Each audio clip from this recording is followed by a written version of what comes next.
This is problem number 2 for assessment number 2. In this problem it says find a formula for the function graph. They give us an absolute value function, right? And then they also give us a, it looks like this is a greatest integer function, like a stair-step function. Let's write the domains for each of these first. So we know we have f of x is going to equal, we're going to have one function and another function. The first one occurs from 0 less than or equal to x, and this is the part where you gotta make sure it's defined here, but it can't be defined in both of these equations. It can be defined for this line or it can be defined for this line. It can't be defined for both. So I'm going to say it's defined for the first line and say less than or equal to 4. But for the second line, I'm going to say 4 less than x, then less than or equal to 8. And so now I've defined this function pretty well.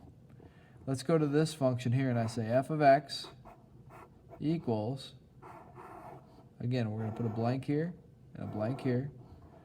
And we have, for the first one, we're going to run from, looks to be -4 to -3, so, or -4 to -2. So -4 less than or equal to x less than or equal to -2.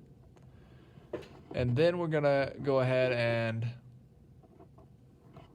go for the middle one. It doesn't equal -2, so we have -2 less than x less than or equal to 0 for that one.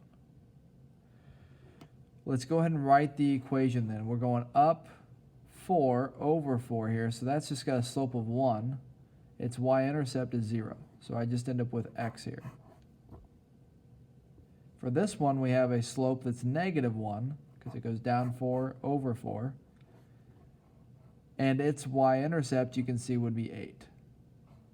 If you extend that up, you get to 8. So I put +8 here.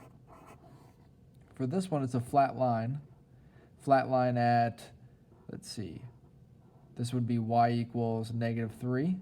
So when I say y equals -3, oh, I don't even have to say y equals -3 because I already have f of x here. So just -3.